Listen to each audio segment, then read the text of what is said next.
হাওড়ায় civic volunteer সেজে বাড়িতে চুরি, সিসিটিভিতে ধরা পড়ল ছবি।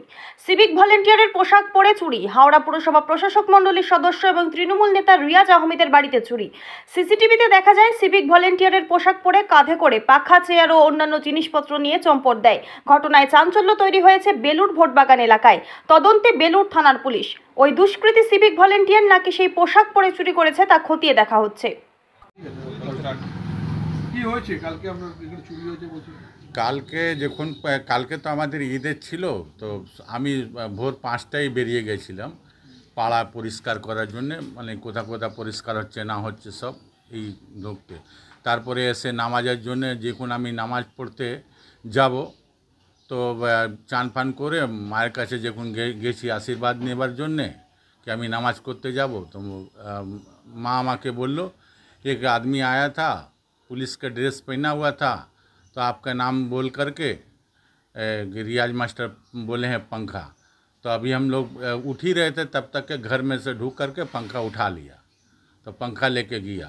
बाद में पता चला कि हमारा भाई से, हमारा लड़का से ऑफिस खुलवा के 5 तो चेयर भी यहाँ से लेके चला गया। तो हम समझे कि सिविक पुलिस है।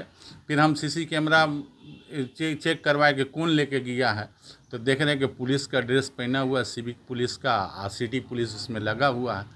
तो हम फिर नमाज पढ़ करके फिर हम उसको खोजने गए कि कौन जगह पर बैठा है, तो उसको पानी उनी भी पहुंचा दिया जाए, सवई पहुंचा दिया जाए। तो उसके बाद में पता चला है, कई लड़कों को भी भेजे तो पता चला कहीं पर नहीं है।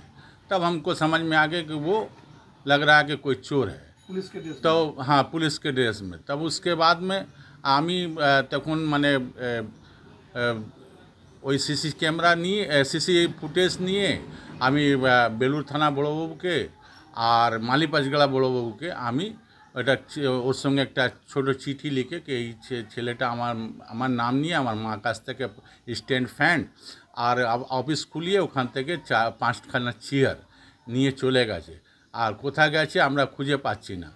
আর ওর সিভিক ভলেন্টিয়ারের ড্রেস পরেছিল, আপনারা একটু খুঁজে যদি মানে নিয়ে গেছে, যদি সিভিক পুলিশ আছে তাহলে আমাকে বলে দিন, আমরা ওখানে যেয়ে নিয়ে আসবো। তখন আমাকে রাত্রে বড়বাবু বললো কি আমরা খুঁজে দেখলাম ও সিভিক পুলিশ না, ও ড্রেস ওরকম পরে চুরি করে এই বাঁকড়াতে থাকে। আমাকে মালিপাঁচগাড়া অফিসার বললো বড়োবাবু কুণ্ডুবাবু, তো বাঁকড়াতে থাকে। বাঁকড়ার বড়োবাবুকে বলেছি, আমরা চেষ্টা চালাচ্ছি খুঁজবার জন্য। আইডেন্টিফাই করা গেছে? হ্যাঁ, আইডেন্টিফাই করা গেছে কেউ চোর আছে। মানে ও কি বরাবরই সিভিক পুলিশের ড্রেস পরে চুরি করে এরকম কি বলেছে? হ্যাঁ, বড়বাবু বলছিল কি ও ড্রেস পরে ও বাড়িতে চুরি করে। তো তখন আমি মানে বললাম কি না, তাহলে এটা আমাকে আমার গ্রুপে দিয়ে দিই, কি আবার এইরকম ড্রেস পরে আর যদি কোথাও করে, তো আমি রাত্রে ওই সব গ্রুপে ছেড়ে দিলাম, ছেলেদেরকে হুঁশিয়ার করে দিলাম কি আপনারা দেখে নিন এরকম মানে সিভিক ভলেন্টিয়ার ড্রেস পরে বাড়িতে চুরি করছে। সেই জন্য আমি এর আগে এসেছিল, তো সে সময় সিভিক পুলিশ ছিল না। সে সময় বললো ওখানে মিটিং আছে আমার ভাইকে, আমার ভাই উপর থেকে আসলো, একটা ঝান্ডাও নিল, আর তারপরে চেয়ার মাথায় রেখে নিয়ে চলে গেল। সেই লোকটাই ছিল? সেই লোকটা ছিল কি না, মানে সে সময় সিসি ক্যামেরা ছিল না, মানে আমরা আগে সিসি ক্যামেরা দেখেছিলাম, তো মুখটা ওর ঢাকা ছিল, চেয়ার দিয়ে ঢাকা। হ্যাঁ, চেয়ার দিয়ে ঢাকা ছিল। আপনি তো শাসক দলের লিডার, আপনার বাড়িতে এই ঘটনা কতটা নিরাপদ মনে করছেন?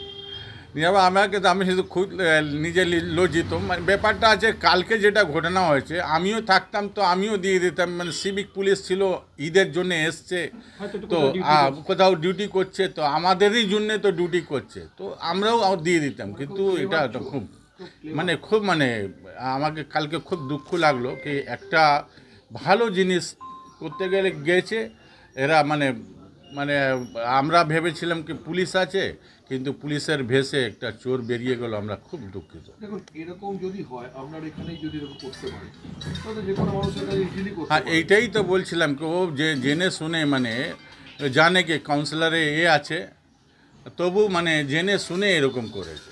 এটা মানে খুব মানে ও জানে, মানে রিয়াজ মাস্টার বলেছে কি রিয়াজ মাস্টার হ্যাঁ আমার নাম নিয়ে গেছে, নাহলে মানে যতখানি আপনার রাগ হয় তার থেকে বেশি আপনার মনে হয় একটা মানে না, কালকে তো ঈদের দিন ছিল, খুব মানে খুশির দিন ছিল, কিন্তু আমার মানে দুঃখ দিন করে দিয়েছে।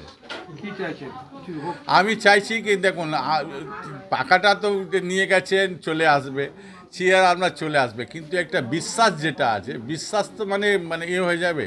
তো এটা আমি চাই তদন্ত হোক, যে আছে তাকে মানে শাস্তি হোক, নাহলে আর অন্য জায়গায় এরকম না করে।